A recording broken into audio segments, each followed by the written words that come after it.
দেখো আজকে তোমাদেরকে আমি 3 4 6 এর লসাগু কত সেটা বের করার পদ্ধতিগুলো তোমাদেরকে শেখাবো। ওকে, এখন লসাগু নির্ণয়ের আগে তোমাদেরকে আগে বোঝা হচ্ছে যে লসাগু আসলে কিভাবে আমরা নির্ণয় করব। লসাগু নিয়ম বের করার নিয়মটা কি আসলে। এখন আমরা প্রথমত আমরা জানবো যে লসাগুটা ফুল মিনিং কি। ফুল মিনিং হচ্ছে লঘিষ্ঠ সাধারণ গুণিতক। বলো তো কি? লঘিষ্ঠ সাধারণ গুণিতক। তাহলে লঘিষ্ঠ সাধারণ গুণিতক।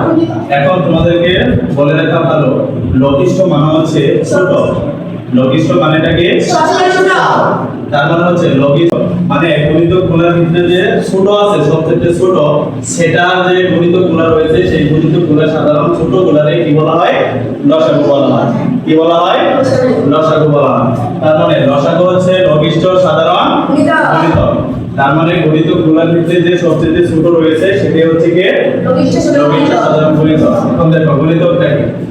কোন সংখ্যার গুণিতক হলো ওই সংখ্যার সাথে যে কোনো পূর্ণ সংখ্যার গুণফল। পূর্ণ সংখ্যাকে গুণফল। এখন তোমাদের কথা হচ্ছে পূর্ণ সংখ্যাটা কি? পূর্ণ সংখ্যাটা হচ্ছে শূন্য সহ সকল ধনাত্মক এবং ঋণাত্মক অপূর্ণ সংখ্যাকে কি বলা হয়? পূর্ণ সংখ্যা বলা হয়। এখন পূর্ণ সংখ্যার কয়েকটা উদাহরণ আমি যদি দেই সেটা হচ্ছে 1 এর পরে কত আসে বলো তো?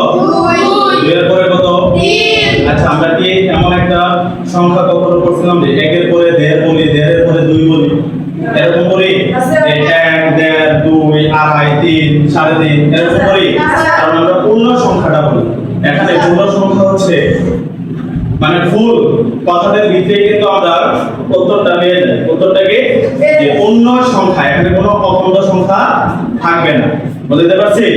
এখন দেখো তাহলে কোন সংখ্যার গুণিতক হলো ওই সংখ্যার সাথে যে কোনো পূর্ণ সংখ্যার গুণফল।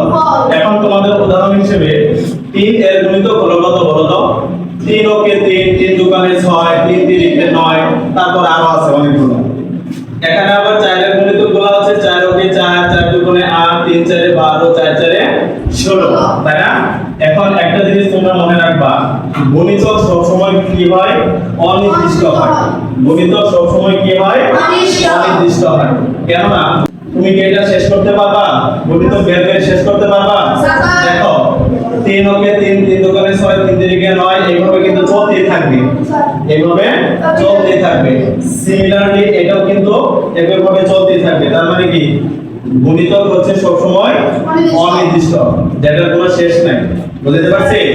এখন আসি লসাগুটা কি? লসাগু হচ্ছে দুই বা ততোধিক সংখ্যার সাধারণ গুণিতকগুলোর মধ্যে সবচেয়ে ছোট সংখ্যাকে কি বলা হয়? লঘিষ্ঠ সাধারণ গুণিতক বা লসাগু বলা হয়। কি বলা হয়? লসাগু বলা হয়। এখন দেখো লসাগু নির্ণয়ের পদ্ধতি হচ্ছে দুইটা, এটাই শেখাবো। একটা হচ্ছে দেখো গণিত লসাগু নির্ণয়ের পদ্ধতি এক। প্রথমত আমরা কি করব? তিনটা সংখ্যা আমরা লিখবো।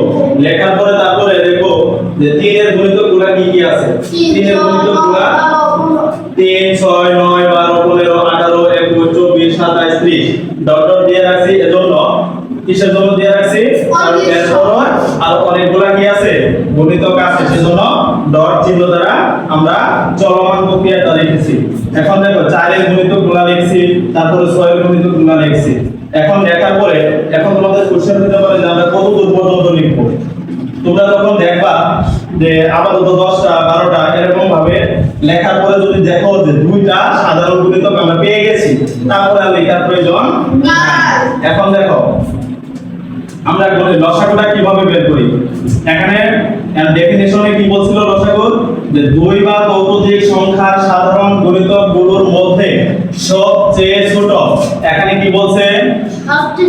সবচেয়ে ছোট সংখ্যাকে কি বলা হয়? লঘিষ্ঠ সাধারণ গুণিতক বা লসাগু বলা হয়। কি বলা হয়?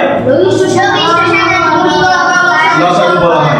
এখন দেখো এখানে কিন্তু 3 এর যে গুণিতকগুলো রয়েছে, 4 এর গুণিতকগুলো রয়েছে, 6 এর গুণিতকগুলো রয়েছে।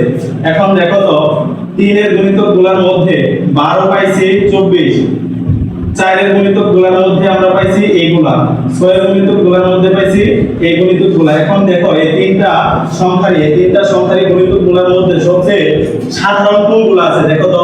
সাধারণ আছে 12, তারপরে আছে কত 24, তারপরে কত আছে 24। এখন দেখো দুইটা কিন্তু আমরা সাধারণ গুণিতক পেয়ে গেছি না, দুইটা সাধারণ গুণিতক পেয়ে গেছি। এই দুইটা সাধারণ গুণিতকের মধ্যে সবচেয়ে ছোট কোনটা? 12 সবচেয়ে ছোট কোনটা? 12 সবচেয়ে ছোট কোনটা? 12। তার মানে 12 হচ্ছে কি দেখো তো এখানে 3 4 এর সাধারণ গুণিতক গুলোর মধ্যে সবচেয়ে ছোট সাধারণ গুণিতক হলো কত? 12।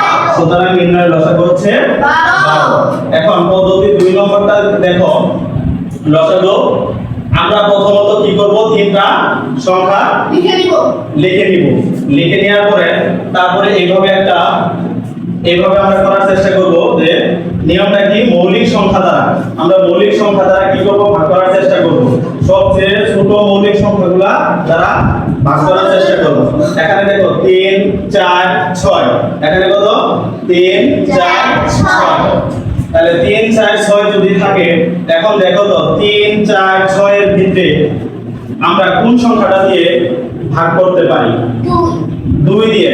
এখন 2 হচ্ছে সবচেয়ে মৌলিক ছোট সংখ্যা, তাই না? জোড় সংখ্যা পৃথিবীর বুকে মনে করো যে একটা সংখ্যা আছে, সেই সংখ্যাটা হচ্ছে 2, যেটা হচ্ছে জোড় অথচ মৌলিক সংখ্যা, জোড় অথচ মৌলিক সংখ্যা। তার মানে কি একমাত্র জোড় মৌলিক সংখ্যা হচ্ছে কত? 2।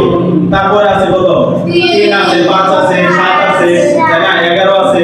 এভাবে আমরা মৌলিক সংখ্যাগুলো নির্ণয় করা যদি শিখে যাই, তারপরে মৌলিক সংখ্যা দিয়ে ভাগ করার চেষ্টা করব। মৌলিক সংখ্যা দিয়ে আমরা কোনগুলো দিয়ে ভাগ করব? সবচেয়ে ছোটগুলো দিয়ে আগে ভাগ করার চেষ্টা করব, যদি না যায় পরবর্তী মৌলিক সংখ্যা দ্বারা ভাগ করার চেষ্টা করব।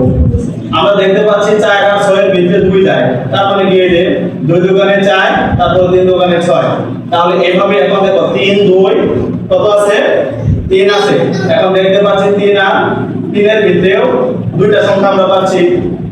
দুইটা সংখ্যা পাইলে তাহলে 3 দিয়ে দেই, তাহলে 1 2 যেটার ভিতরে যাবে না, যেটার ভিতরে ভাগ যাবে না সেটা মানে কমই থাকবে, সেটা বিকৃত হবে না, ঠিক আছে? যে সংখ্যা থাকবে ওইটাই থাকবে। 3 এর ভিতরে একবার যায় 1। এখন দেখো মৌলিক উৎপাদক গুলোর গুণফল হচ্ছে কত? দেখো তো মৌলিক উৎপাদক গুলো কি কি আছে? 3 2 3 আর কত আছে? 2 আছে। এখন বলতে পারো যে 1 কেন নিলাম না? কারণ 1 এর সাথে কোনো সংখ্যা গুণ করলে ওই সংখ্যাটাই থাকে, সেজন্য 1 নেওয়ার প্রয়োজন নাই। মৌলিক উৎপাদক গুলোর গুণফল হচ্ছে 2 3 কত? 2। তাহলে বলো তো 3 দুগুণে 6 দুগুণে 12, এটার লসাগু হচ্ছে 12। এখন কি তোমরা বুঝতে পারছো যে লসাগু আসলে কিভাবে বের করতে হয়? জি স্যার। তোমরা যদি বাসায় আরো প্র্যাকটিস করো তাহলে দেখবা যে আগামীকাল তোমাদের হোমওয়ার্কটা হচ্ছে 6 12 4 6 12 এর লসাগু বের করে আনবা। লসাগু